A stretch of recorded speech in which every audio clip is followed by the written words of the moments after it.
तो उदयनिधि स्टालिन और इस प्रकार के जो लोग हैं, दयानिधि मारन जैसे जो लोग हैं, प्रायः गाली दिया करते हैं। इन लोगों ने बिहार के भविष्य को अशिक्षा, बेरोजगारी, अंधकार के गर्त में ढकेल दिया। जिन लोगों के कारण आज कहीं ना कहीं बिहार के बच्चों को अपमानित होना पड़ता है। बिहार के जो प्रदेश हैं, उन्होंने संपूर्ण विश्व को किस प्रकार से लोकतंत्र का पाठ पढ़ाया है। जिन लोगों के साथ इन लोगों ने इंडी अलायंस जो बनाया है, उसमें इसी प्रकार के लोगों का गठबंधन है। जिन लोगों ने संपूर्ण बिहार को गरीबी, भूखमरी के कगार पर ले जाके पहुंचा दिया। लालू जी और लालू परिवार से आप बिहार की अस्मिता की रक्षा की बात कर सकते हैं क्या? इन लोगों का एक प्रायोजित एजेंडा है सनातन को गाली देना। दयानिधि मारन कहते हैं कि बिहारी जो हैं वो तमिलनाडु में जाकर शौचालय साफ करते हैं, सड़क के किनारे छोटे मोटे काम करते हैं, और अब इस पर मामला जो है वो गर्म हो गया है। खास करके भाजपा कह रही है कि इंडिया गठबंधन के वो हिस्सा है और इंडिया गठबंधन के जो भी नेता हैं, जैसे बिहार में नीतीश कुमार हो, तेजस्वी यादव, ये सब कुछ करवा रहे हैं। तो ऐसे में भाजपा के प्रदेश प्रवक्ता सुमित शशांक हमारे साथ मौजूद हैं कि क्या वाकई में जो कल तो जब तेजस्वी यादव ने कह ही दिया कि ये गलत है, तब आप लोग क्यों ऐसा कह रहे हैं? देखिए, मैं सिर्फ इतना बताऊंगा कि नहीं फूलते कुसुम मात्र राजाओं के उपवन में, अमित बार खिलते हुए पुर से दूर कुंज कानन में।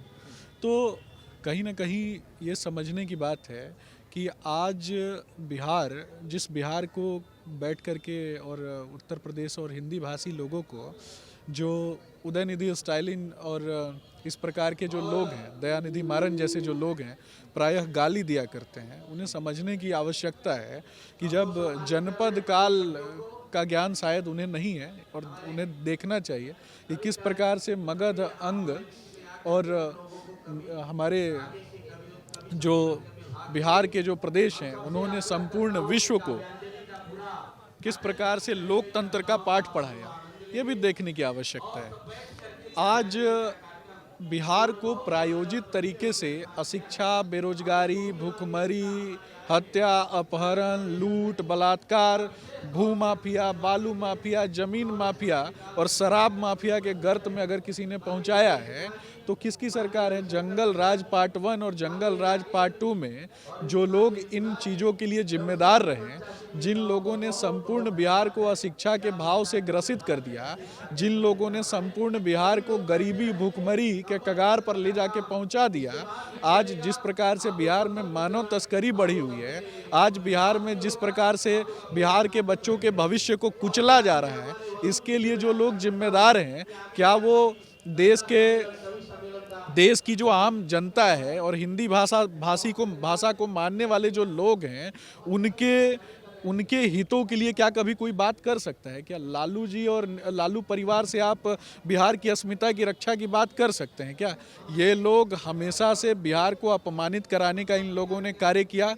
एक कहावत है, अंधों में काना राजा। तो इनका राजनीतिक भविष्य जो है वो अंधा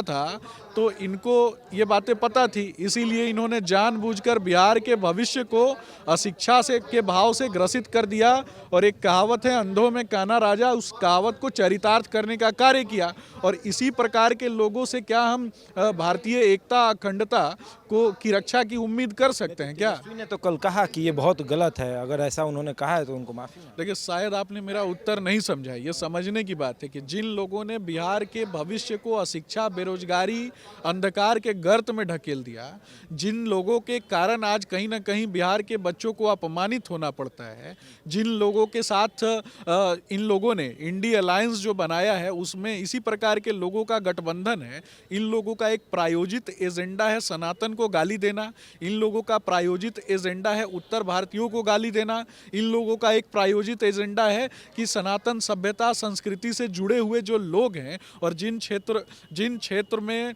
जिन प्रदेशों में मर्यादा पुरुषोत्तम भगवान श्री रामचंद्र जी का, माँ सीता का, भगवान श्री कृष्ण का जन्म हुआ, उन प्रदेशों के लोगों को जानबूझकर गाली दी जाए और भाषाई आधार पर देश की एकता और अखंडता को खंडित करने का प्रयास किया जाए।